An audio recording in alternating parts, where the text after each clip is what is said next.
Dire team ban.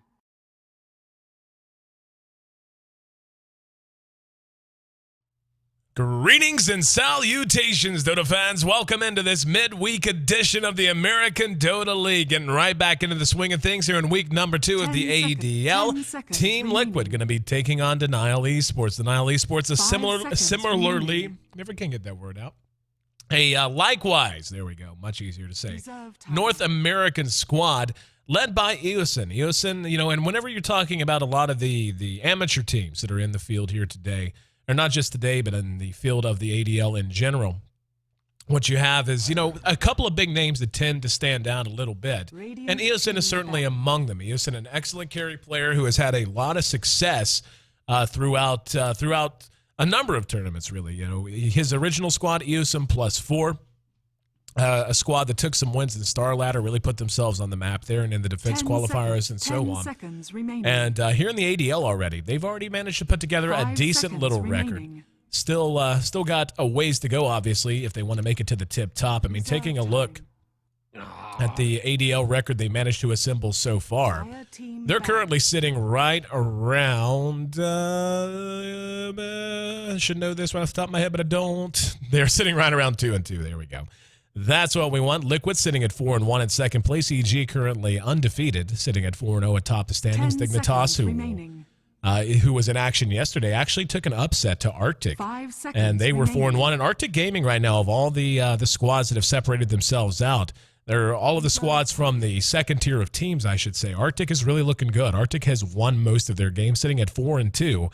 And in that fourth slot, Denial has a chance to move ahead of typical mistakes and Phoenix Esports here today, though, if they can get themselves a win, and quite a win it would be, taking on a Team Liquid squad who I just finished casting a few minutes ago, actually. Just finished up broadcasting their D2L match against Dignitas, where they were able to bounce back after losing Game 1 and able to bounce back and take a 2-1 win in that best of 3. So Eosin and company, Denial Esports, going to let the EO go. He slips through the ban phase, will be immediately picked up by Team Liquid. They banned out the Lifestealer and the Bat. On the side of Liquid, Lone Druid and Nyx Assassin. Now, with the new patch, a big question that remains unanswered, and that I really and truly don't know the answer. Talking to a lot of pros, I've gotten mixed responses that the Lone Druid may or may not be worth banning as early as he used to be. I mean, he's still essentially the same hero. It's only one item that has changed on him, so everything else that made him awesome is still there. And the bear, his functionality with the armlet, and it had been there for a while. I mean, it wasn't intended, or at least to the best of my knowledge, it wasn't intended. As I understand it didn't function the same in Dota 2 as it did in Dota 1. I wasn't a Dota 1 guy, so I do not know. 10 seconds remaining. But it was really the advent of Armlet Maelstrom, very, very stable build on Lone Druid, that really saw him just peak up in popularity and become suddenly just this hero that everyone wanted to play. Still very good in the same situation, still a very good off laner. One of the other nerfs he took, though, aside from the armlet change, is the fact that supports that are able to pick off his bear now end up getting 300 gold. So that bear, at all stages of the game, but especially at level 1, when you're talking about supports that are money hungry, they're trying to buy wards and trying to get up some base items like a mech, it becomes a little bit more risky to do things like, I'm not even sure what you'd call it. I think a phrase I've heard used before is creep skipping, where you use the bear to go grab the creeps way back far in the enemy lane, drag them through their own jungle when you're in the off lane, and then bring them right up under your own tower. Prophet can do it very effectively with the treants as well, and with much less risk. But as it stands, Liquid not wanting to let the Druid go. Gyrocopter's available to them. They love their Gyrocopter, but again, with the EO, you never know. They might want to grab a CK. Keeper of the Light to the second pickup for Denial Esports. And, I think all of us are still getting a little adjusted to the idea of how this new pick ban phase is going to work. It really is much more difficult to get, and looking back on I want to call it standard, but it's not anymore. It was just the current iteration that we had for so long. You oftentimes just saw one good pick like an EO on the team that first picked, and then they would be able to give you 2 extremely strong heroes, doing it the way they're doing it now. And, it's so hard to predict, but I am beginning to see heroes who are more stable rather than more punchy. I don't even know if that really fits. Like Keeper of the Light, Darkseer. Darkseer is a perfect example. 5 And seconds I've already noticed that with the pick and ban phase working the way it does now, teams are first picking Darkseer like it's 6 months ago. I mean, Darkseer's always been popular. He never really fell out of popularity. But he finally did after almost a year of just being an unquestioned first pick, first ban level hero. Over the last 2-3 months, he did see his popularity wane a little bit.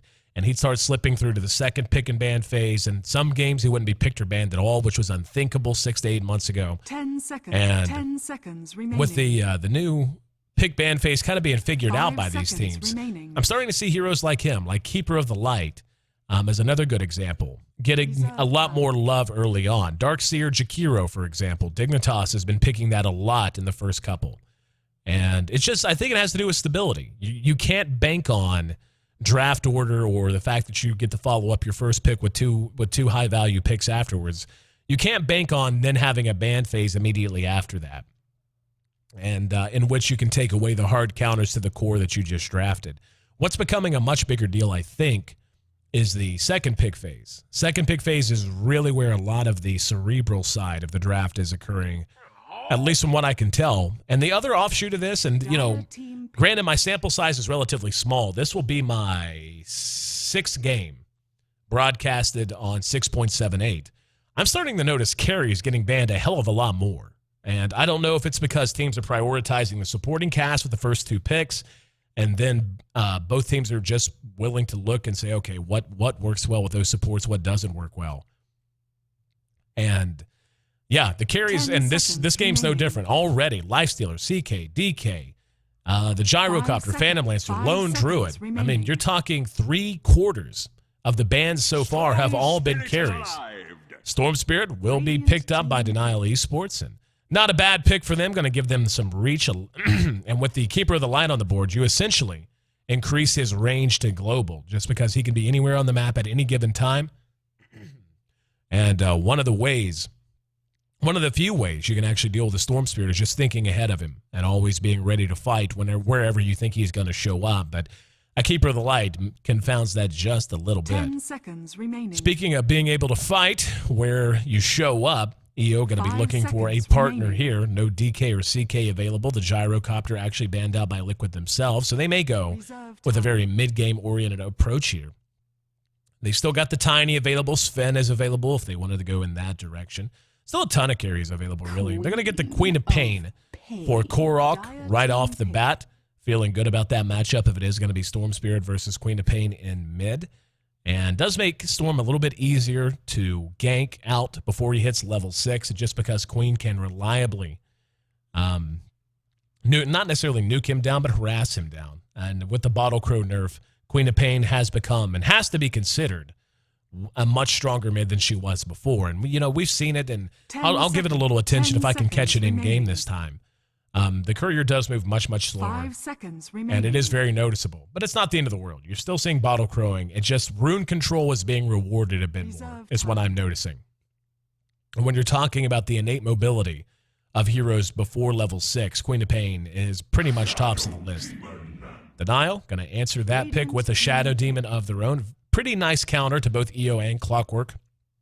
Not necessarily a counter to EO, more so the counter to the EO relocation gank, the fact that when they land, you can just disrupt the target to buy time for a response. You can disrupt yourself if you happen to be the target, or you can disrupt the carry and then leave poor EO just kind of hanging out while the team does respond. And now going to be on Liquid. Remaining. They've got their mid, they've got their off lane. It's on them to complete their tri lane. They're going to be looking for one more lane support. Remaining. And looking at the team that Denial's put together, they're going to be very dependent on magic damage. They do not have much physical DPS at all. And Rubik's available. I would feel very good about a Rubik pick if I was in their shoes. Nullfield, going to give them a little bit more survivability early on. He's a great hero. He's got a lot of good stuff he can steal between Vacuum Wall, Keeper of the Lights Illuminate, Storm Spirit's Kit, and Shadow Demon. Stealing, Shadow Demon's entire spell list is amazing. So no matter what he gets from Shadow Demon, it's going to be good. And given they do have a need for another support, at least one would assume, Bulba will support the clockwork from time to time. They're actually going to go and get some more magic damage of their own. Dire team And back. that's probably going to be the hero that wants to run with the EO, at least early on. And EG has done this before. It can work to a certain extent. The Nature's Prophet is actually still available too. And that would work really 10 well for seconds Liquid. remaining. If they wanted to try and last pick that, Bulba would be on the clock. And then they could 5 end up seconds remaining. trying to think how they're going to lane this. It's not really, I mean, with Radiant EO, team Fluff, ban. etc. I mean, I think it's a situation where I don't know that Liquid has the personnel for it, because Bulba usually plays the Nature's Prophet. And with him being on the clock, they may not feel good about putting it on someone else. But having a Nature's Prophet just to add to those ganks, they have high mobility. And this is a team out of Team Liquid that does very much want to fight early.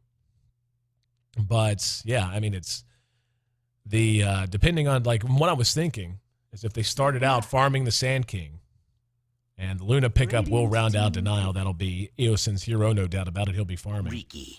Okay, never mind. We'll have a Ricky. That works. Haven't casted a Ricky in a while. Do like his new artwork, though. Very sexy stuff.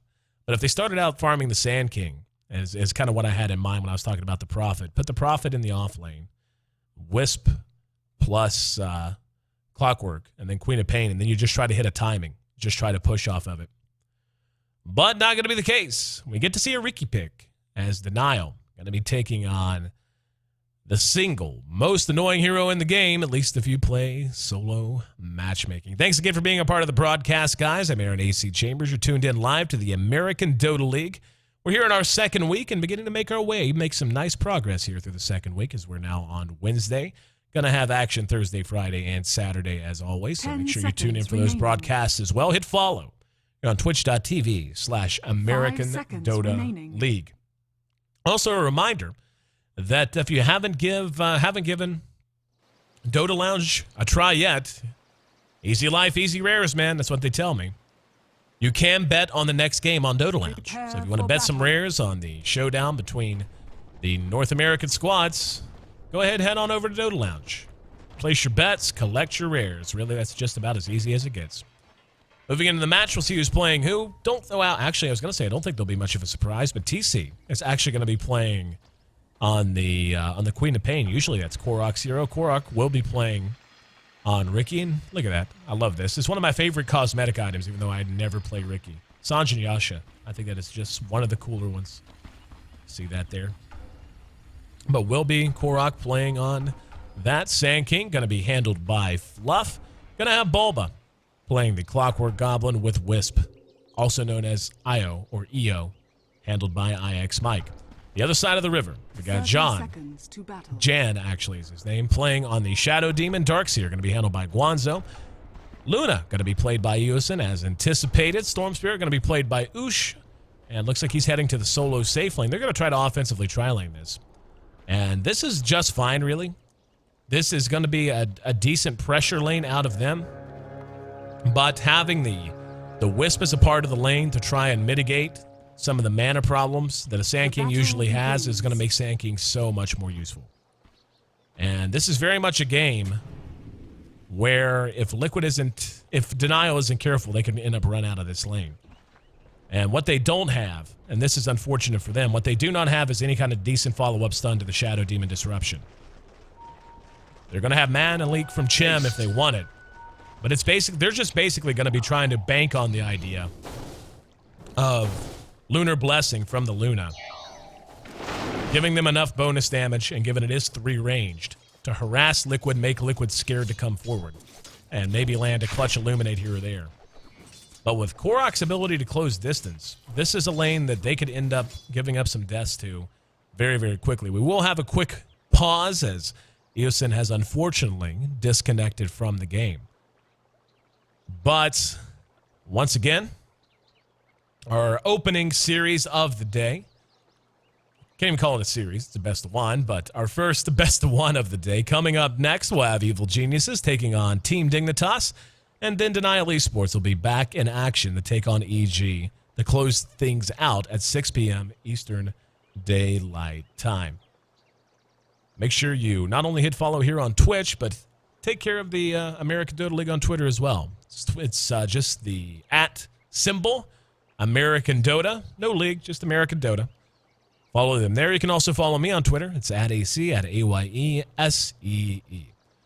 Hope you guys are having a good day. Not going to lie, this dude, your boy, is pretty tired. Pretty tired. Had a long night. As fun as it is to be out here in San Francisco, it is kind of a pain in the tuchus. Oh, seems server maintenance happening right now. Okay, he's reconnected. But, kind of a pain in the tuchus to try and find housing. Like right now, I'm living out a hotel room, and that's all a lot of fun, but time to set some roots down, get my name on a lease, start bitching about typical leaseholder stuff. And that is stressful. That is stressful, especially in an area like this. I believe I could seriously buy 2 houses for the cost of renting a house out here. Kind of silly. It is kind of silly. But we are back underway. Now, the way this bottom tri-lane is going to work out is going to be something of interest. It's not going to come down to luck. It is going to be all execution. But whichever team gets the first kill here is going to be very, very far ahead. And 2 wards go down almost simultaneously. Both teams recognizing the need to prioritize vision on those sides of the trees. Eosin playing quite far forward for the moment. And not much of a problem, as we see. Now there is going to be a disruption onto Korok. But once again, nothing to follow it up. And they're not going to have anything to follow it up outside of maybe a Lucent Beam. Fluff, soaking some experience. There's a Sentry Ward that goes down. And Jan, counter ward Fluff, put him in the dark. Stack and pull, has the creep equilibrium moving towards Korok. And this is going to be, like, it's actually going to be okay for them to dive Korok in situations like this if they want to. Challenging the creep pull is really going to be the strong suit of all this, of this offensive tri-lane. Having 3 ranged, having the bonus damage from Lunar Blessing, and having Illuminate means they'll be able to take these creeps away from those supports pretty easily. Here in mid, TC going to be doing his thing up against Guanzo, who will be handling the Darkseer mid. We're going to have a disruption. Looks like they want to go for it. Fluff is in the cloud, so ends up silenced. Or no, actually, that's his teammate's cloud. Just ended up not being able to do anything. He burrow striked after the disruption. But that first blood going into Eosin's back pocket. Pocket? Yep. Back pocket. That's what the word is. Going into his back pocket. A great start for him. A little bit of counter warding being done. Fluff just level 2. Going to be forced off. But this is going pretty well for them. And Shadow Demon getting a little loud about things. 3 minutes in, taking a look at the other lanes. Bulba versus Ush. Bulba sitting on 10 last hits. Ush is currently leading. He's got 16, so he's doing a great job there. And they're in mid, of course. Guanzo and TC. Guanzo going to take some abuse, but should be able to hang, and he is. Right now, the CS are almost exactly even. Korok, disrupted and Soul Catcher, eating some damage. Lucent Beam brings him down quite low. He blinks to the Sand King. So this lane out of Liquid not going the best. And Denial executing things about as well as you could ask. They're not. What I really like about what Denial's doing is they're not overextending. They're not trying too hard. And oftentimes when you have a lane like this where you have just enough kill potential to be dangerous, but not enough to really play super aggressive, it's so tempting every now and then to see this Sand King, for example, over here, and just walk over and disrupt him and then engage into this weird path or something like that. And then find yourself perhaps giving up a death that's unnecessary. But they're playing it very patient. There's a couple of times when they could have pulled the trigger, or they could have pursued a little deeper. Like right there. It's a good example. Just a little bit of harassment. Could have tried to make something happen with Mike and Korok on the wrong side of the trees. But just playing patient. Taking what's given to them and doing a good job. 7 CS for the Luna is not phenomenal. But the Riki is not in the best of shape either. That's probably the only bad thing that's happening here. They're winning the lane and Riki's playing very, very far back. He has to. But Eosin's CS is not that great. And we're going to get to see the chick with an empty bottle. Just to demonstrate that. And he is hasted right now. But yeah, that's how slow he flies, bottle crowing, whenever there's no speed boost. So just showing that off for the folks who are new to the patch, wondering just how big a deal it actually is. That's a pretty big deal. That's pretty freaking slow, man. 5 minutes in, we got 1 kill on the board, and it belongs to the underdogs. Denial Esports looking to take a good win here. And we already had one upset. Yesterday, Arctic Gaming defeated Dignitas. And granted, Dignitas was playing with a stand-in, so I mean, let's say that in full disclosure. But I don't know that it would have mattered. Arctic just housed Dignitas. Like, they just housed them. It really wasn't even close. It was a thorough drubbing. But the tri-lane remains kind of quiet. Luna, continuing to add her CS, has surpassed the Ricky. And we can see, playing even further back now, Korok trying to get what he can, but can't really commit. Bulba, 20 CS in his own back pocket. Great start for Oosh, who is currently leading the board in CS. 37, and if there's any hero on the board, if you have any hero in your draft that you want to have a good start, it's Storm Spirit. Storm Spirit, very much a feast or famine kind of a hero. He's a hero that tends to either take a game over or to be a non-factor. Very rarely do you have a Midland Storm Spirit. And especially if you want him to be relevant late, you need to have his items up. His kit is fantastic, but as heroes get tankier, his ability to do much damage begins to fall off. And he's just the hero who really wants to have an Orchid, BKB, and Scythe of Ice just to increase his utility, to increase his value to his team very early. Yep, looks like there was a crash. I just noticed that the Team Liquid banners reset down to 31 from 200 some, so gonna guess that's some maintenance. I'm beginning to suspect we may get kicked out of this game. Hope not. Would hate to deprive you guys of all of the action so far. Really smart lane choice out of Denial. And they've made it work for them. I mean, in fairness, Liquid's tri-lane doesn't exactly have a ton of counter initiation. They have a great stun in Burrow Strike. But, you know, Fluff would going in with the Burrow Strike, especially just at level 2, the range on it's not that great. The range increases with every level. Not a whole lot of abilities that are like that, but Burrow Strike is one of the most notable because not only does it get more powerful, but it gets much more useful the more points you put into it. And very like open wounds now for Lifestealer after having open wounds and nerfed a bit. But he engages in, then you just have Tether Stun at who's level 4. He's just not going to be doing all that much damage, even with backstabs. And the one bug I want fixed so desperately. Please, Valve. Please. Make it so I can click heroes again. I don't know if I'm the only caster having the problem. I imagine I'm not. The only way you can get them is either to box them like this, which is really unintuitive after probably 2,500 hours of broadcasting a certain way and just clicking on them to snag them. Or you have to go up to the plates, which is just clunky.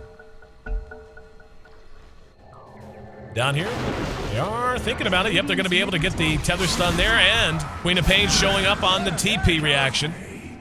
Fluff, 4 seconds on his Burrow Strike. They managed to get on the board, and they're going to go for it. Shim cleaned up. That's going to force another reaction. Now Eosin re-engages. Here comes Storm. Coming out looking for a target. Manages to grab TC, Burrow Strike. Gun them both, and they're silenced. They're going to be forced back. Sonic Wave spit. They get 1 kill, and now Jan in trouble too.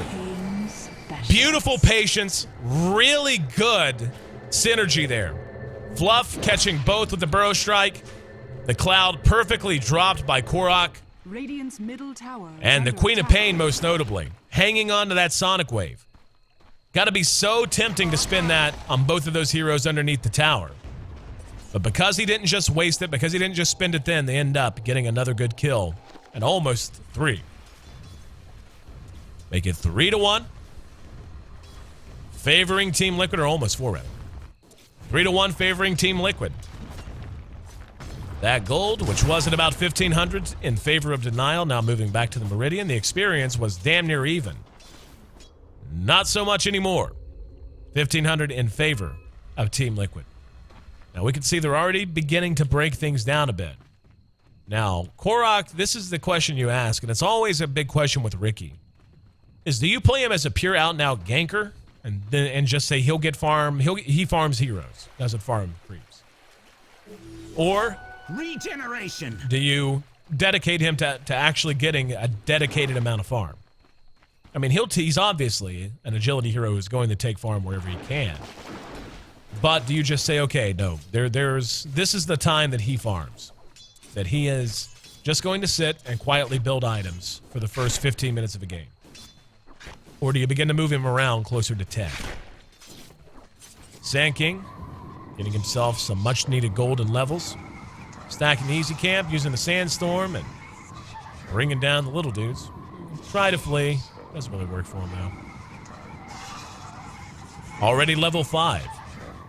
And up at top, Eosin has rotated, taking Storm's place. And going to go one-on-one with Bulba. Eosin is just level 4, so he's actually under-leveled to the Clockwork right now. Just a product of being in an offensive tri-lane. Just so hard to come out of that with a decent amount of experience. Level 8 on both TC and the Darkseer. Ricky's getting a lot of solo farm and XP now. He's up to level 6, so he has his invis. And Chim going to do a bit of damage with the Illuminate, but Chim himself, level 4, 2 points into Illuminate, 2 into Chakra. Looks like Liquid wants to make something happen up here. They're going to try to gank out Eosin. And Bulba going to run forward. Going to be looking for a hook. And there, let's see if they got it. Here comes Fluff. Fluff up. Bulba shot it. Connected. Cogs are down. Burrow strike on in. They bring him down. Now Bulba bangs him a path back to home. Didn't even need TC's help. Now, if they can keep Eosin down, their entire lineup's going to crumble. When you look at Denial's lineup, it's very hard to crack. Counter initiates and initiates well. The magic damage, though, very localized to Storm Spirits early in mid-game. And the Illuminate from the Keeper of the Light. Shadow Demon, not going to contribute a lot of damage directly. Will give you Soul Catcher on one target for the bonus damage, of course. Darkseer, Vacuum Wall, I mean, if you land a really good one, you get, of course, the damage from the wall itself, but you'll be looking to have the illusions do a lot of damage when they're created. But it's really the Luna who's got to carry the water here. She has to get them through the mid-game with the power of Eclipse. And the fact that she does, I mean, even the base damage on right-click, and we're actually going to see her relocate. They're going to land in. It looked like they did. Yep, here they are. 8 seconds. Thought they actually went a little bit more chest out with it. And Guanzo going to be the target. Engaged upon. He's going to be Sonic Wave Dam blown up. The Illuminate does some damage, but not before they TP away. Fluff's in no man's land. And going to be traded away. That was actually pretty sloppy out of Liquid. If that's the kind of thing you want to do, you usually want to make sure you get the most out of it.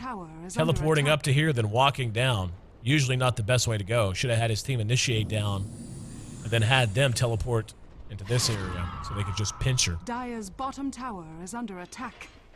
But nonetheless, a break-even proposition. 5-2. 7 kills on the board in an 11.5-minute game. 1,000 gold still going the way of Liquid. Experience is beginning to get a little silly, though. And this is something Liquid excels at, especially with a Clockwork. They haven't even taken a tower yet, and they're already choking out Eosin and Denial Esports. They're already doing a good job of denying them the jungle.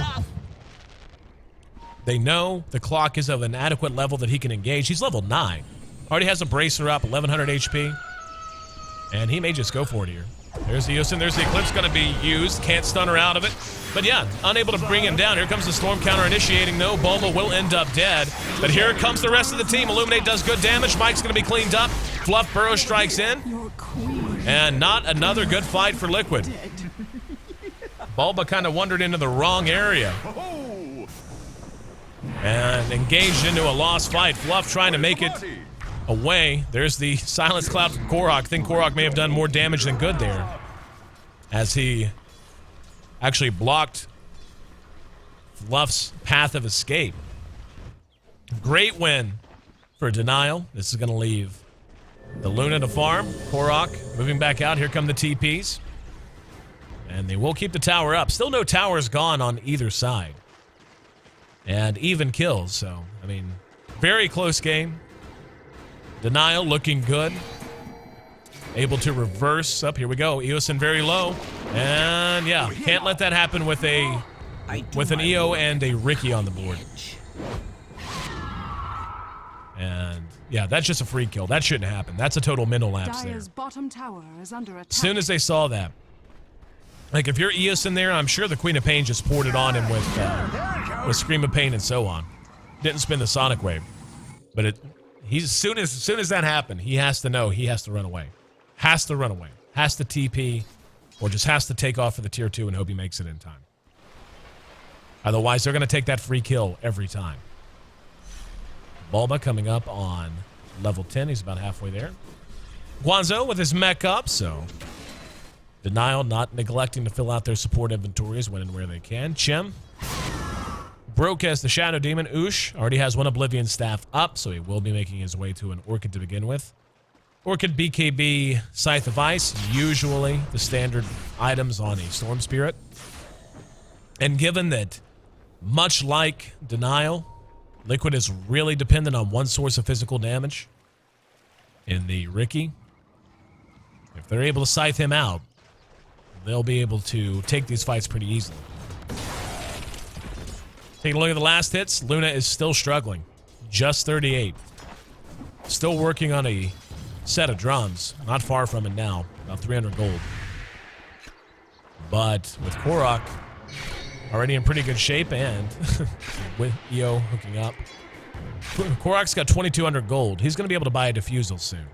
And I think Diffusal will be the choice. I mean, it's not surprising. Let's see. He's going to hang on to his gold for now. Diffusal pretty core on the hero to begin with. But in this game in particular, given they are going to be ganking with the Wisp, Diffusal just makes the most sense. Being able to slow down a single target if you find one isolated. The warding from Liquid has not been the best so far. And that's worth mentioning. The best, most effective way to get use out of an EO pick is just good vision that allows you to punish heroes who wander alone. Oosh under his own tower, obviously not the best example. Guanzo under his own, but like right here. Jim even being near his teammates. And I'm not saying they should necessarily have even warded there, but anytime someone separates like this, that's the situation you want to punish if you're an EO. And the most effective way to do it is just to control vision. TC going to be engaged upon, stunned out of it. Illuminate will connect. Sonic Wave spent, kills off the Storm. And Korok shows up to clean house. Guanzo's there, but a hook. Gonna connect. Cogs go down. They manage to get the return kill. Ricky's gone. Follow-up initiation from both teams. Eclipse doing good damage, bringing down another. Eosin makes it 3. Actually making a double kill for both TC and for Eosin. And they're gonna go grab these creeps. 3 for 4. And Liquid is not trading very effectively. They just aren't. The Ricky pick is giving them some nice burst physical damage when he first shows up into a fight. And then everyone realizes, oh crap, it's Ricky, let's kill him, and he has nothing for them after that. He did pick up his 2 Blades of Alacrity. So he will almost certainly be finishing his Diffusal forthwith and with the greatest of haste. TC. Gonna be getting an Orchid as well. Being able to out-initiate a Storm Spirit would be a huge boon to them. Right now, Luna's doing her job. Gotta give it to Eosin. He's under-farmed. But he needed to carry the water for his team in the mid-game, and that's what they've been able to do so far. He's just gonna go on Chim. Dust goes off. There's a free kill. Korok will be able to make it away for free. They're gonna hook up, and they acting like they want to reinitiate. But they really needed Eosin to be in the right place at the right time. He's engaging from good angles. He's coming to fights when he needs to, skipping that when he doesn't. And Eclipse is being the difference maker it needs to be.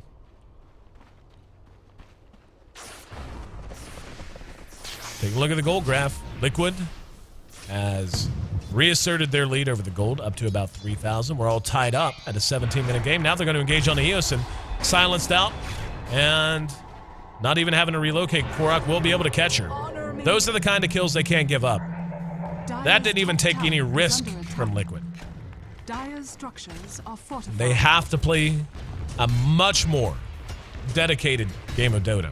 Especially against the Riki, who can engage from forever anyway. Guanzo teleported up the top. We'll see how much they want to take this fight. They've got Jan and Oosh there, and they're going to go for it. Going to grab at least one. Bulba dropped the cogs, though, so the mana's low. There's a hook that didn't connect. Bulba going to be caught with a vortex, and still taking through a lot of it. Finally cleaned up after eating 4 heroes worth of damage. Liquid's is gonna show up. Korok has a DD as well as a defusal. That DD has a long time on it, half time. This could get very ugly if they get a good initiation. Korok waiting over in the trees. They're gonna try to suck them out a bit.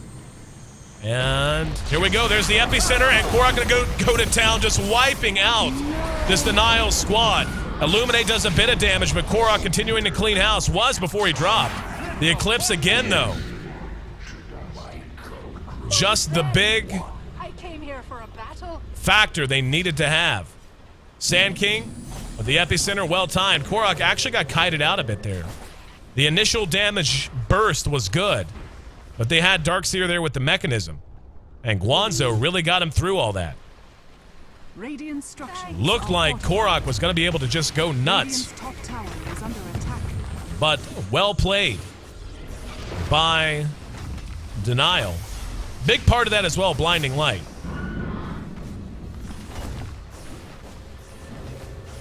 Chim really getting a lot out of that. There's the hook. Bulba going to drop the cogs again. He's got a team behind him. Disruption buys some time.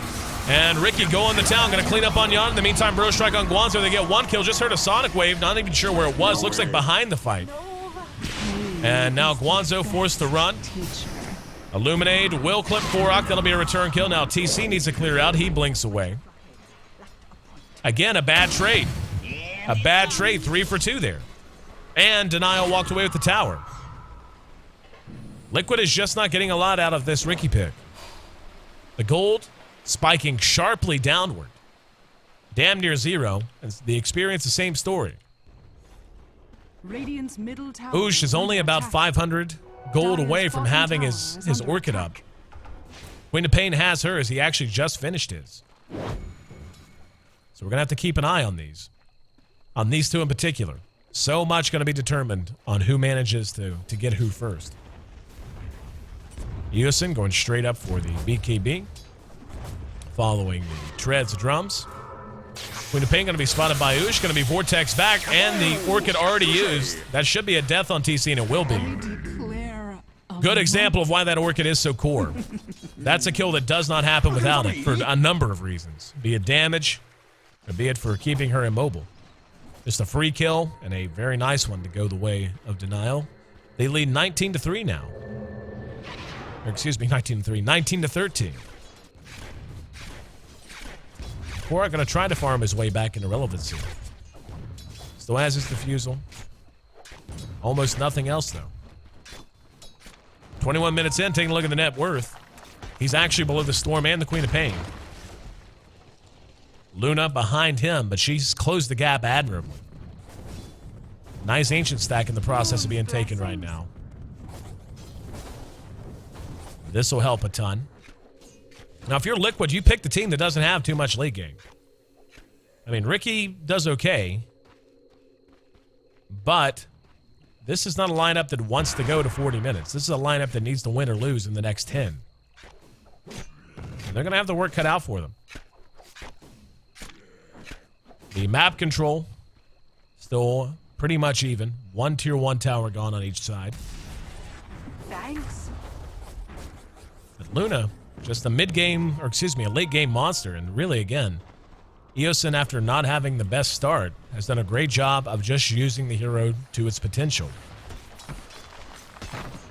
Using it as an anchor hero to keep these towers up, to buy time for her team to develop. And now, Mike and Korok show up. They're going to go for it. Silencing out one. There's a disruption. They're going to reinitiate. Blinding light goes off as well. Guanzo's there, and they are going to be able to relocate away. The poor Wisp will be coming back, and Oosh chasing the courier, going to get it. Has been killed. Good play by the Storm Spirit.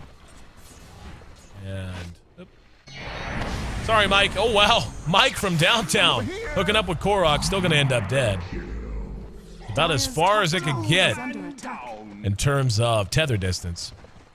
In the meantime, Queen of Pain does manage to take herself a tower. She's working on a BKB as well. Going to have about another 1,300 gold till it's done. Blink Dagger now up on the SK. And he will be level 11 soon. Level 2 Epicenter going to be very nice. Radiant's bottom tower has fallen. Liquid needs to win a fight. Badly. Again, Ricky's not La Luna. She just isn't. You're not going to see Ricky out-carry a Luna Dire's for the top most tower part. is under attack. Korok spotted out, but the rest of Denial going to respond to top. They're going to initiate. Epicenter going to catch Chem. They spin a lot right there. And here's Guanzo now silenced out. Murder. And the hook going to follow it up. Sonic Wave spin as well. That's 2 down. They're just coming in one at a time. And they will go ahead and retreat. Storm's going to try to grab Bulba. Vortex is there, but he's got a team behind him. There's the Burrow Strike. And now the Eclipse goes off. They've got targets to spread it across, including Jungle Creeps. TC, Orchid unable to blink away. Now Fluff looking for safety. Cloud goes down. Korok able to clean up at least one. Eosin caught out, and a couple of good shots from behind. Guanzo's there with the vacuum. This is how Ricky needs to be playing. Guerrilla style, and letting the mobile heroes do most of the heavy lifting. 17 to 21. They didn't get the tower at top, at least not the tier 2. But they do manage to help close that gap a little bit, getting the mark heading much closer to 0 in both categories at that. Guanzo's got himself a 4-staff. Great item, as Darkseer is an essential hero in this composition of Denial. Great way to get yourself out of trouble with the Clockwork. TC, still working on that BKB, still a ways away. There it goes. Fluff, happy to just have his Blink Dagger. Bulba working on a BKB too. We'll have it in about 1,000 gold. The Luna still has a bit to go as well, 700 till she has hers. Oosh, basically everyone's building a BKB, except for Chem, who just wants a vitality booster. That's all. Just a little bit of extra health. 2,000 gold in the inventory of Korok. And interested to see what he wants to build, really. Doesn't want that to happen. Silenced out, caught out, and they're going to try to relocate, and they got him away. So Mike, sacrificing himself for the greater good. Going to wave goodbye to his good friend, the Silent Assassin, as he goes back to trouble. Tethering to a creep, knows he's dead, didn't even try to fight it. Dire's top tower is under So attack. Oosh finds himself unstoppable, but this has freed things up again at top. Liquid taking advantage of it, trying to push. TPs are coming in. Wisely, they're going back to the tier Dire's 3 top tower is under instead of attack. TPing into the tier 2 this time. Last time they fed a bunch of deaths just by landing right here.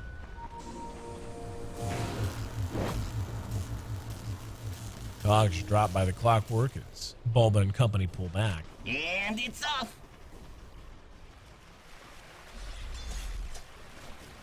And now this is kind of the period where Denial's got to make up their mind. Do they want to fight or do they want to farm? The gold's actually back in favor of Liquid. If they want to farm, they need to dedicate themselves to farming and just getting a lot of items up and winning, and then trying to win the Dire's game in top 10 tower minutes. is under attack. What they're doing is an unfortunate mix of the two, Tower is under attack. where their farming efficiency is not what it should be, but they're also not really taking big team fights anymore. Liquid's efficiency much higher. Every time they see them waiting to get a wisp kill, they're pushing, they're farming, they're forcing them to buy TPs and Radiant's react. middle tower is under attack.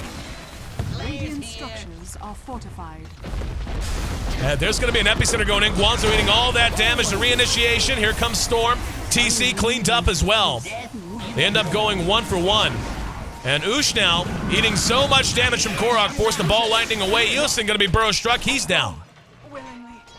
That's kind of what I'm talking about. They didn't really commit to that fight fully. It looked like half the team wanted to retreat, half wanted to fight. And a great opening epicenter coming out from the Sand King, getting the job done. Getting rid of the Darkseer in the beginning of these fights is a big deal. Not having that mechanism, a very big deal. Dire's bottom tower is under attack. And Mike split pushing with Wisp. How often do you see that? Dire's bottom tower Ricky has fallen. finishes a BKB of his own. So the Magic community going to be rolling out from coast to coast. And Bulba just finished his. Luna had hers for that fight. Storm Spirit still a ways away. But Liquid's actually doing all right here. Their net worth is actually higher than that of Denial at the moment. The fact that Ricky is managing to somehow outfarm a Luna is kind of silly. And it's not as if he had a much better start. It's not like he had 100 CS at 18, 17 minutes or something, and Luna's been playing from behind. Again, it comes down to efficiency. I just haven't seen a lot of efficiency out of Denial. And that's really the difference maker in a lot of cases. They kind of half commit to fights. They're investing a lot of hero time waiting on Wisp to land back in after he bails out a hero that's ganked.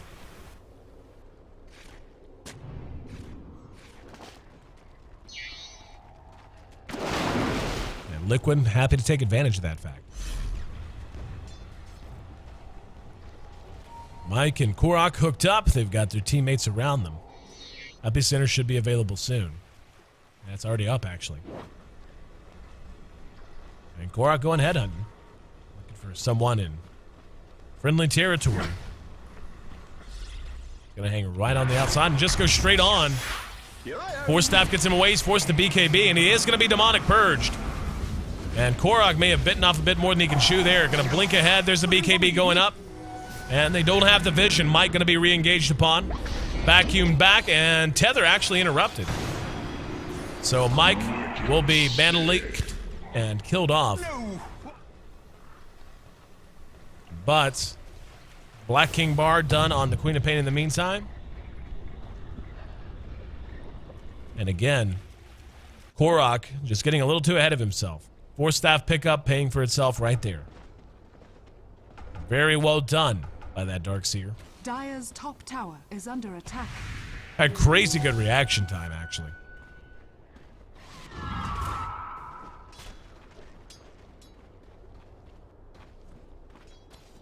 And now moving into the enemy jungle.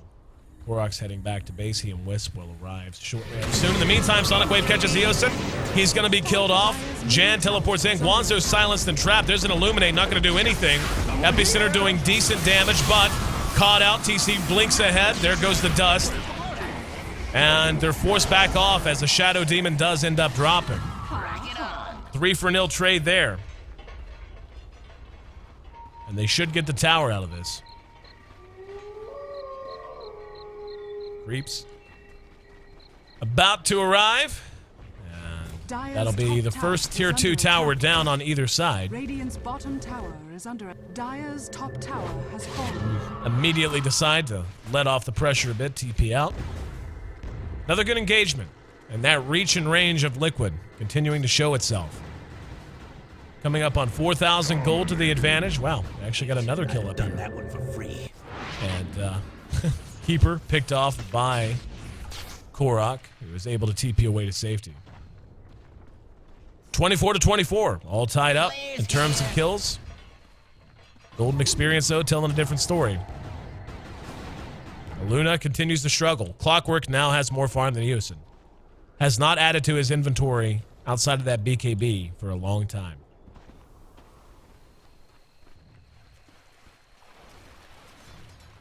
Take a look at the GPM, 332, puts her in the middle of the pack. Being beaten even by the Darkseer. The levels also going the way of Team Liquid. 18 on the Queen of Pain, 17 on the Ricky. And this is where Denial just got to dig deep. They need to up their efficiency. Liquid has a phenomenal team at playing aggressive and at cracking the base even. They're going to smoke and go looking for trouble. There's about to be a smoke out of Eosin and company, I would imagine. They're just going to run up and start to farm. And there's the Burrow Strike catching 2. Silence on Guanzo. Cloud goes down. Blinding Light Mitigating some damage. Here comes the Storm. He's going to engage on TC. TC going to BKB and try to run away. Mech goes off. There's the Eclipse. Mike in trouble, trying to get away, unable to do so. The Darkseer died in the meantime. Epicenter going to catch everyone. Sonic Wave follows it up. A mass amount of magic damage. Now it's on Korok to clean house. Good hook from Bulba. Bulba pops his own BKB. Going to chase down Yan as the rest of Denial is cleaned up. Fluff showing off the blink skills. Such a skill cap ability, and this could end up being a rampage. Nope, Bulba skills steals it. Scumbag Bulba takes the rampage from Korok. But I think that right there was the way that Liquid has seen this lineup working all game, and it's just the first time they got it to work exactly. Magic damage melted everyone down. Korok bounced from target to target, just cleaning up. 1 or 2 backstabs and killing every target. Dire's bottom tower is under attack. He's going to be level 19. They're going to get a set of racks. Dire's structures are fortified. And very well executed. And yes, that was a joke, by the way. The blink skills from Fluff. Not the highest skill capability. Nonetheless, he's got mad skill at it. Bottom tower is under attack. Bulba completes a 4-staff of his own. Queen of Pain. Only about 800 gold from her Mystic Staff on the way to a Scythe of Vice. Yasha the pickup for Ricky. Sand King with his own BKB up now. And EO, the holder of the mechanism for Team Liquid. On the other side, Denial. Poor Jan, only with his treads. Darkseer has added just the hood, or the cloak rather. Eosin looking to work on a Yasha of his own. That's the first major contribution he's made to his inventory in at least 10 to 15 minutes. Storm Spirit, kind of the same story. Has his BKB up, but has been kind of broke ever since. And the Keeper of the Light, feeling a little bit tanky, but not nearly as tanky as he would like. 3 of the top 4 in net worth. Up, there's a hook, gonna catch Kwanzo. Disruption buys time, BKB's there, they're gonna follow this up. Korok engaging, chasing down Jim. He's dead. Eosin catches Fluff though. He and Oosh laying into him. And Mike in the wrong part of town. They're gonna have to reinitiate onto the other side of that rock. 2 for 2 so far. Eosin gonna be purged, slowed down, and cleaned up by Korok. They end up going 3 for 2. We have the last remaining outer tier tower here in mid. The creep wave's pushed back a bit. But with Eosin down for 50, they're gonna take a shot at it. And this, again, is exactly how I think they really wanted their lineups to work. Didn't work as well there as it did previously. Same concepts, though. It's really the magic damage and target selection out of the clockwork that's the difference maker. Roche, now the target. Re-up on both sides. They can challenge this if they want. They just need to get there soon. Bulba taking the damage. There's the Shadow Poison, spawning it out. Korok gonna make his way out, so they aren't gonna be able to get it. There was a jump. Looks like Storm wanted to take an eye and perhaps try to make a steal. Haste. Queen of Pain with a haste room picked up. That's always handy. And Bulba looking for a target. Liquid moving in the general vicinity.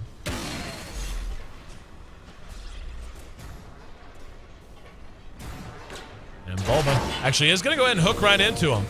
Finds Jan. He's going to be silenced out. Here comes Storm reinitiating. TC goes in. There's the initiation from Korok. Trying to get the damage on. There's the epicenter. Cleaning up the 2 supports. Eosin going head-to-head. Sonic Wave from the high ground. Well aimed by TC. And only Oosh still lives, trying to bottle himself enough mana to get away. Not going to work. 5 gone in exchange for 2. And Liquid take another great victory. Basher now done. And level 2 defusal on Ricky. The gold up into 5-figure range. A game that was very close for a very long time. Finally, Denial has let it slip away from them. Dire's middle tower. And I say finally, because this is generally how these games go. Whenever you have an amateur team playing a pro team very closely, the reason the pro teams still seem to find a way to win is the amateur teams, even when they get a lead, just seem to not have the experience and communication to close the game out. And Luna never really farmed her way back in. Again, a lot of it has to do with efficiency. Kills are a big part of it too. 15 and 3. Wonderful. on Ricky, not too shabby. 13-4 on the Storm Spirit. 11-5 on the Queen of Pain. 8-10. 10 deaths on that Luna. That's the kind of stuff you just can't have happen. You're just not going to be relevant. Bulba playing a little brave. Gonna eat the Demonic Purge. Drops his cogs. Korok's right there. And Wanzo's gonna pursue this. Not for long, though. Roche still standing, at least for the short term. And we'll see how these teams want to play it out. Love's just continuing to do what he can with Sandstorm.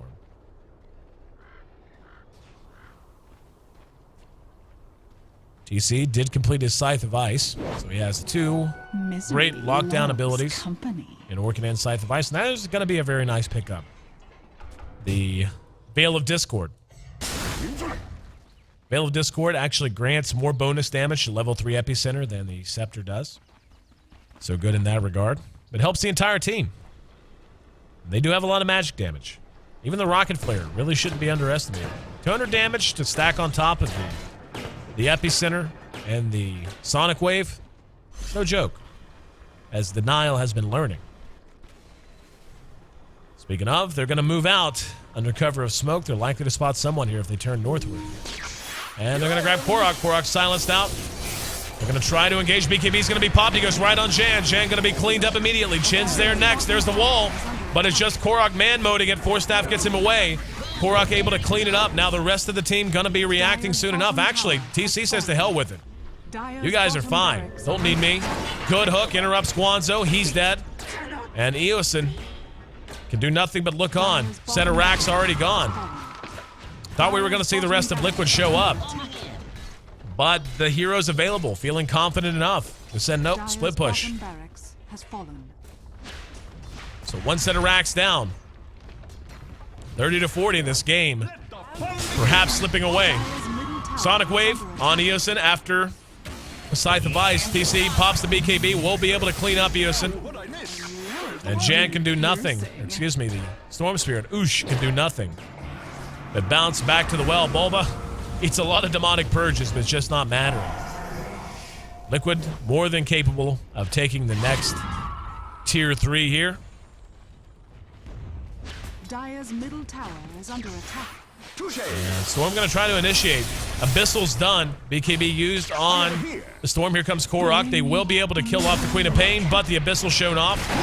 Bulba hooks in. And Oosh going to be able to run out of the cloud, so they actually got a free one there. Queen of Pain did buy back. There's the Epicenter.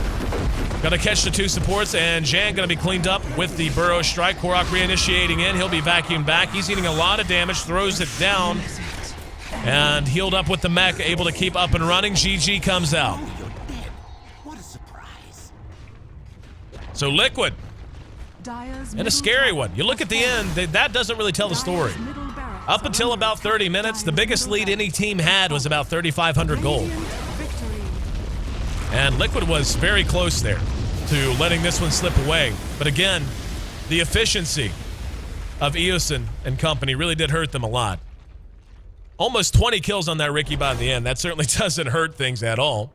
But very well played for the most part out of Denial. I think, you know, I'm not a big fan of moral victories or talking that way or, you know, really just pushing that kind of a thought process. You know, a win's a win, a loss is a loss.